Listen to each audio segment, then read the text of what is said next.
$39,000, I mean, so $4,395,000 in the water fund right now. So that was your audit, December 30 audit ending number. Okay. Right? That's what you started with, the totals.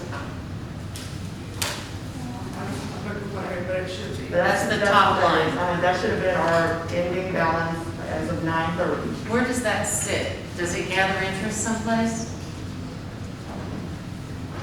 Please tell me it does. I mean, it's That's in the $4 bank. million. We could be making 0.5% on that and make some money that we could use or not. What do you know? Hmm? Councilmember Simmons. We have money divided up, it's not all insurance, it's tax pool, so it's not They all. don't pay they pay almost nothing in interest. But it's You can't. as a municipality, I mean, we really can't be in the business of trying to make money in that respect. From business. So you're limited on, I mean, but really, the majority of municipalities put your money in tax pool because that's where you basically are functioning as a government entity rather than to go and invest it somewhere. But this is a total of everything we have in the water fund. So your certificates of deposit, your bank account balances, and your investment money is all in that port. It's not like. So we have CDs in here and we have, All of that is included in that. and so if we have CDs, where do we show the interest that we get from that? On your quarterly investment reports that we give you. Correct. And that is not on here. No, that's the one that we went through. 4720, that's your interest. Where? Which one? 4720, that's your interest income Okay. and your revenue. All right. Thank you. That's why I asked. It's okay to ask questions if you don't know. That's what I meant about being civil, Councilman Street. Yes, and I'm being civil. They're making ugly No, comments to me while I'm trying to figure this out. No, ma'am, you're being condescending. Thank you. Tina, please move on. I'm just gonna say one thing, I know that we talked about all the money, like money in different banks. Public Finance Investment Act will tell you, they don't want you to put all your money in one basket. So, to be honest with you, interest rate is low everywhere. The economy is right now. But that's all I have at this point. All right, thank you very much, Tina. We will move on to 9A, announcements on city events and items of community interest. I will turn this over to our city manager. Oh, shockingly, I don't have anything. What? All right, moving on to 10A, request by mayor and council members for items to be placed on future city council agendas and announcements of city events and community interest. Councilmember Salazar. Yeah, I really don't have anything, but I'm just want to say thank you to Monique and Tina for at least giving our employees a little bit of a lift. That means a lot to not only us, because that's what we're looking for, and for our employees. So I just want to thank y'all for the work that y'all did here. Councilmember Breyer. Okay, so I basically wrote it out, so I don't ramble. Okay. So, talking to residents and also from my personal observation, the conclusion was made that the city of Kirby needs to have an outreach program, mainly involving our police department. Our city officers are not just here to give tickets and citations, even though that is their job. They are here to serve and protect the community. There has to be a relationship and trust formed and respect between the residents and officers in our community. As we all know, there has been concerns expressed, complaints, comments, positive and negative, referring to our police officers all the way from the federal, state to local level. There has always been a disconnect. In order to bridge that gap, that relationship, and to gain that trust and respect, you have to work on it continuously and consistently. And I am excited to announce that is what we are going to do. So with all that said, moving forward, about 2 or 3 months ago, I had a meeting with City Manager Monique and also Chief Cardona that I wanted the officers to walk every street in Kirby and knock on doors and say hello to the residents, a minimum at least every quarter.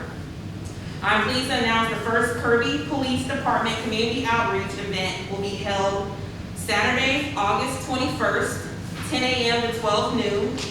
The streets this quarter, the officers will be walking, that day is, hope I pronounce it right, 'cause I always mess up.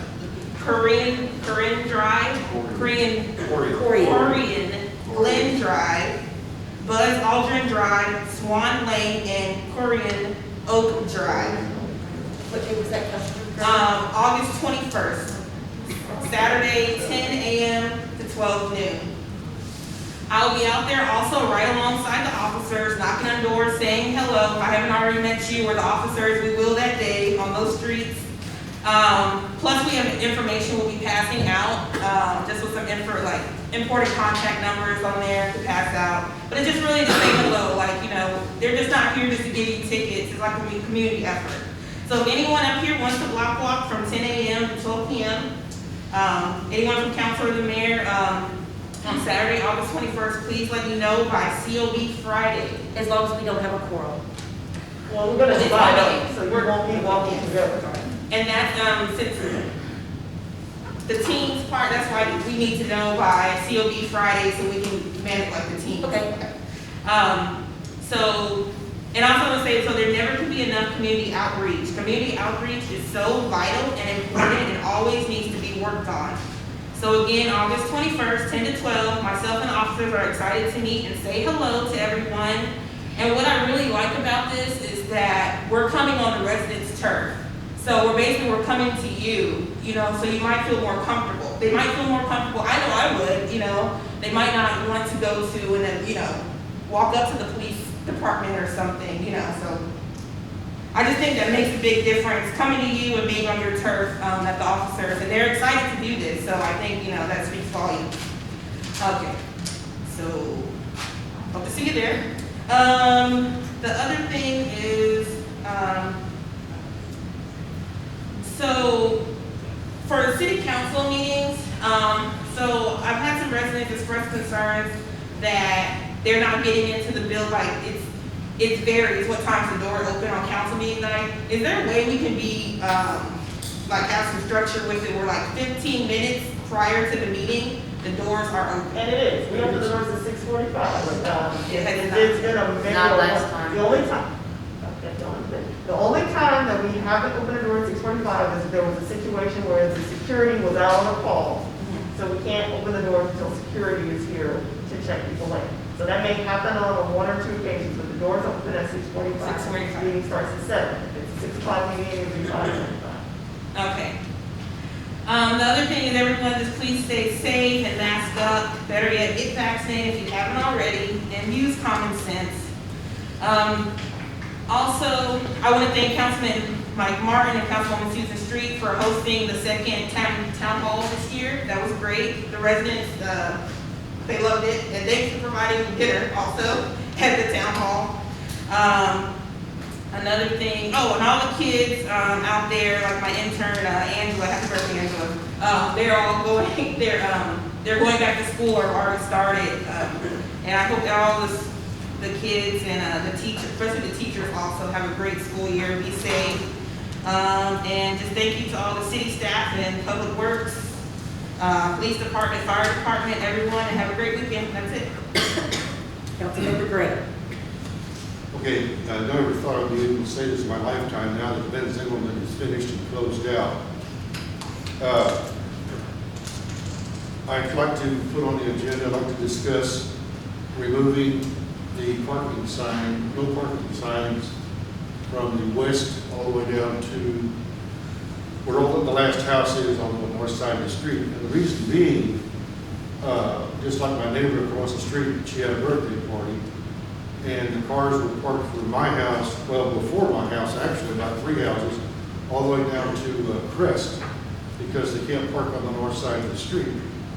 And 30-something years I've lived there, we did pretty well with parking on both sides of the street. I think that would facilitate the citizens better, because every time somebody has anything, it takes up the whole south side of the street. It's kind of hard to back out your driveway. I've had 3 or 4 neighbors telling me that they've almost gotten hit because they can't see. And I would like to have that put on the agenda. I also would like to put on there that I'd like to visit putting stop signs at Fred Hayes, because now that we've improved the street, we now have a racetrack. There's no two ways about it. And I realize with only 2 officers on duty, we can't designate someone to just probably run radar there. And I was asking staff again, I think I talked about this, the selective traffic enforcement program, STEP. If anybody has contacted the state to see if those funds are available to our department for an officer to come in and do that exact thing. And the last thing is, from the senior center, I would like to have in hand the complete, this year's budget for this year. The last time we had that, someone showed up with a copy in hand, read it, and walked out with it. And they are an entity, and they're subject to any and all that we are. We have to, if any citizen wants a complete budget, the city has to supply it in hand. So I would like to have a complete budget for each council member for this current year. And that's it. Y'all have a good weekend. Councilmember Street. Thank you. I wanted to thank those who came to the town hall on Thursday the 5th, including Councilman Salazar. But I want us to remember that there are rules about having a quorum. So when we have another one, if you just contact Monique, if you plan to come, that way she can make sure that we're all in compliance. I'd like to put on the agenda a workshop for the American Rescue Plan funds. We need to plan what we're going to do with that money before we get it. We know how much we're going to get. We need to just have a plan ready to drop in place, and I don't think we have one of those yet. Do we, Monique? Those are items that you all mentioned last meeting. Okay, so can we work up something? Have a workshop or some kind of meeting to do that? We can have a workshop if everybody behaves themselves. Because I think we need to work out a plan for what we're going to do. Do we have a report on the stop sign? We were going to have, the police were going to look around and check and see where they were and where they weren't, and which ones were supposed to be there, which ones weren't. Yes, we actually did that, and that was going to be on our next agenda. Okay. That's on